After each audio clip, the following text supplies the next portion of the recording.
Dr. Michel Waldberg never imagined that a dusty notebook found in a Parisian basement in 1987 would reveal the most disturbing secret about George Gurdjieff, and about all of us.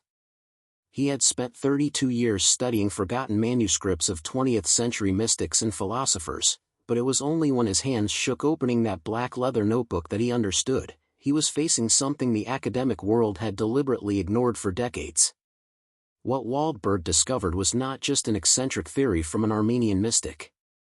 It was definitive proof that Gurdjieff had identified something terrifying about human consciousness, something that explained why millions of people live their entire lives in a state he called conscious death. And it was all summarized in a single phrase written in 1924, which placed exactly 94% of humanity into a category no philosopher before had dared to name so brutally. Dr. Michel Waldberg was never just a professor of comparative philosophy at the Sorbonne. He was obsessed with lost manuscripts, especially those academia preferred to forget. For 3 decades, he had pursued a question that kept him awake at night: why had Gurdjieff's private notebooks, written between 1922 and 1924, completely vanished from official archives? Why did his closest disciples mention the notebooks of conscious death in letters, yet no historian had ever found them? Then he realized something revolutionary: it wasn't the notebooks that had vanished. They had been deliberately hidden by those who first understood the implications of Gurdjieff's discovery. It was March 1987, during a downpour in Paris, when Waldberg received an anonymous call.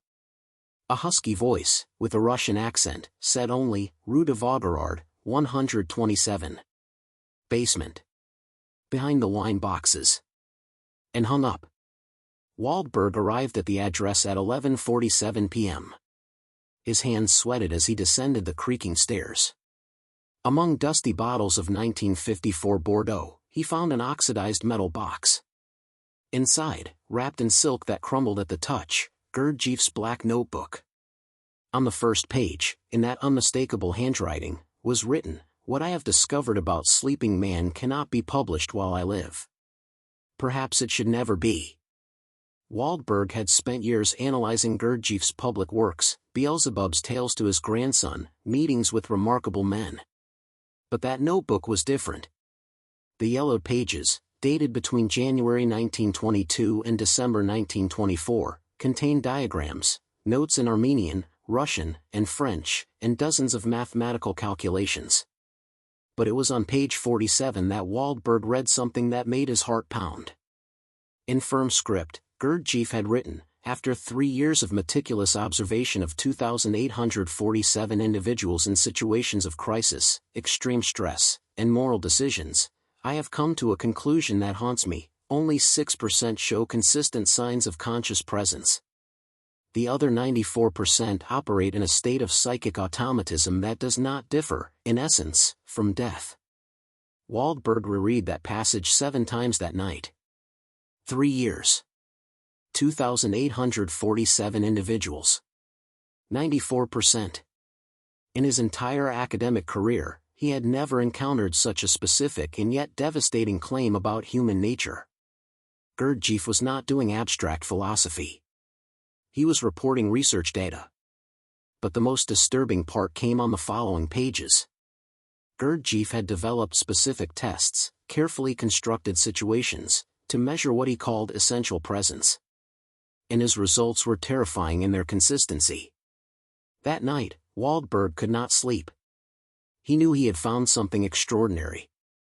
More than that, he had found something dangerous.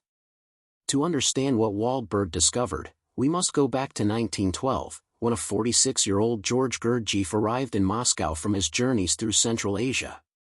Gurdjieff had spent 20 years in monasteries in Tibet, Afghanistan, and India, studying traditions most Westerners did not even know existed. But something had changed in him during those years.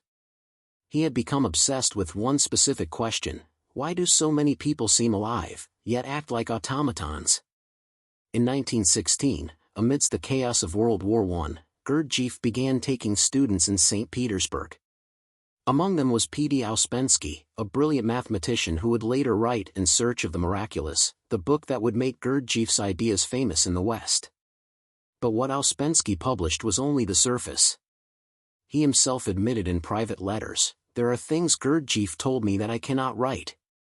Not because he forbade me, but because people are not prepared." At 3:17 a.m. on January 13, 1922, according to the diary of a disciple named Jean de Salzmann, something extraordinary happened at the Château du Prieur, near Paris, where Gurdjieff had established his Institute for the Harmonious Development of Man. A student had asked the simple question, "Master, what percentage of people do you believe are truly awake?" Gurdjieff was silent for exactly 4 minutes. Then he replied, "Awake? Perhaps 1 in 1,000. But partially conscious, capable of awakening? That I am beginning to measure with precision." It was at that moment that the experiment began, one that would last 3 years and result in the numbers in the black notebook, 94% consciously dead. Waldberg discovered that Gurdjieff had not made empty claims. He had developed a specific methodology for testing what he called essential presence. Between 1922 and 1924, Gurdjieff created experimental situations at the Prieur. These were not laboratory experiments, they were real, carefully orchestrated events where people were placed before choices that would reveal their level of consciousness. The notebook described 23 different types of tests. One of them, which Gurdjieff called the interruption of the automatic, was particularly revealing. At 6:34 a.m., without warning, a student would be approached during their routine work and questioned, "What were you thinking for the last 3 minutes?" Most, according to Gurdjieff's notes, could not recall. Their minds had operated on autopilot, chopping wood, washing dishes, walking, without any conscious record. But the most brutal test was called the mirror of death. Gurdjieff would take students individually to a room with only a chair and a mirror. The instruction was simple: sit down. Look at yourself. Try to remain conscious that you exist, that you are looking at yourself, for 5 full minutes. Of the 2,847 people tested, only 171 managed to maintain self-awareness for more than 2 minutes. The majority, after 30 or 40 seconds, entered a state of reverie, their eyes fixed on the mirror, but their minds wandering in automatic thoughts. Waldberg realized that those tests were not cruelty. They were brutal science applied to human consciousness. The notebook revealed something even more disturbing. Gurdjieff had categorized people into 7 levels of consciousness. Only 6% consistently operated in the top 3 levels, what he called conscious man number 4, 5, 6, and 7. The other 94% oscillated between what he named waking sleep and accidental consciousness, brief moments of lucidity in a sea of automatism. Waldberg discovered from private correspondence between Gurdjieff's disciples that those numbers had caused silent panic. In April 1925, 6 months after finishing his experiments, Gurdjieff suffered a near-fatal car accident.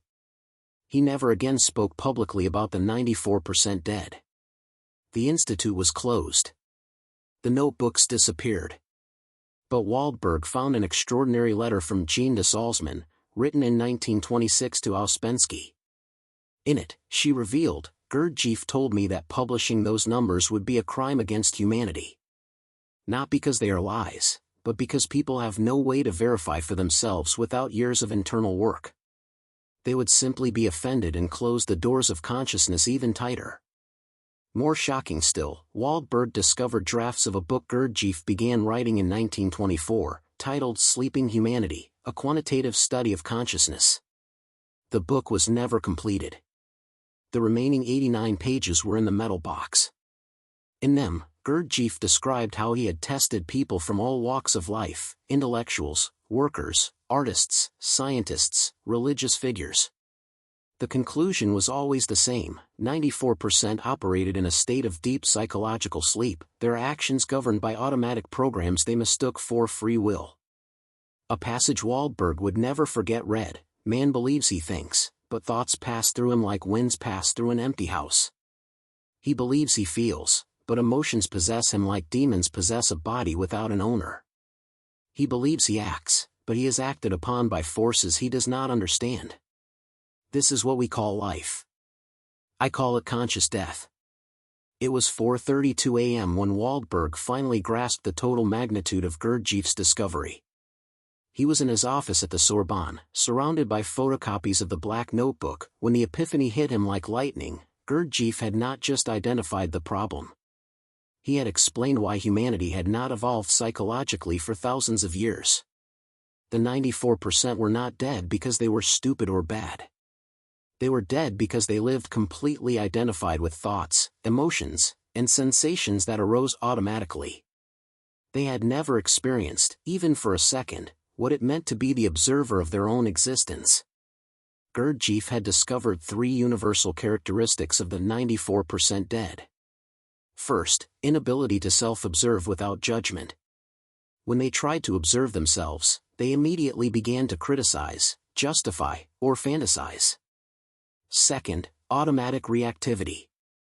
Stimulus X produced response Y with the predictability of a machine. No conscious pause between event and reaction. Third, total identification. They were their thoughts, they were their emotions, they were their social roles. There was no separate I that could witness all this. Waldberg realized that Gurdjieff had anticipated, by 60 years, neuroscience discoveries about autopilot, confirmation bias, and the illusion of the unified self. But there was something deeper. Gurdjieff was not just describing a psychological state. He was saying that, for all practical purposes, those people did not exist as conscious individuals.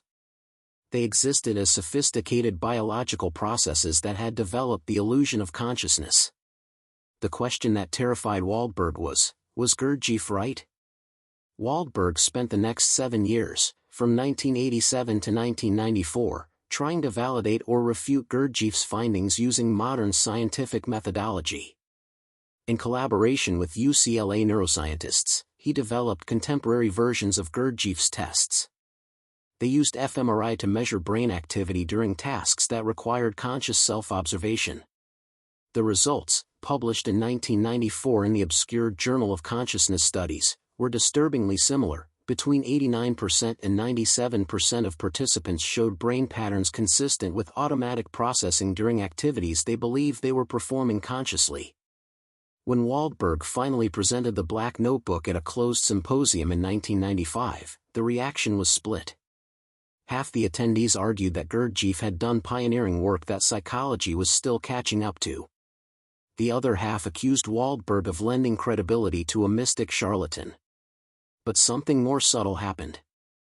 Researchers like Daniel Kahneman and Amos Tversky, whose work on cognitive biases would win the Nobel Prize, began to mention in private conversations that their findings on System 1 and System 2 strangely echoed Gurdjieff's observations on psychological automatism. The 94% dead theory did not frighten researchers because it was absurd. It frightened them because every new discovery in neuroscience and cognitive psychology seemed to confirm it. Today, Gurdjieff's Black Notebook is preserved in a private vault in Paris. Waldberg, who passed away in 2008, left specific instructions. The notebook should only be made publicly available when humanity develops tools to test individual consciousness without destroying human dignity. In the last years of his life, Waldberg often said that studying Gurdjieff taught him more about human nature than 4 decades of academic philosophy. Gurdjieff did not hate humanity, Waldberg wrote in his memoirs. He loved it enough to tell the terrible truth: you may be biologically alive, but psychologically dead. And you will never know it until someone or something wakes you up for a second, and you see the abyss of unconsciousness in which you live.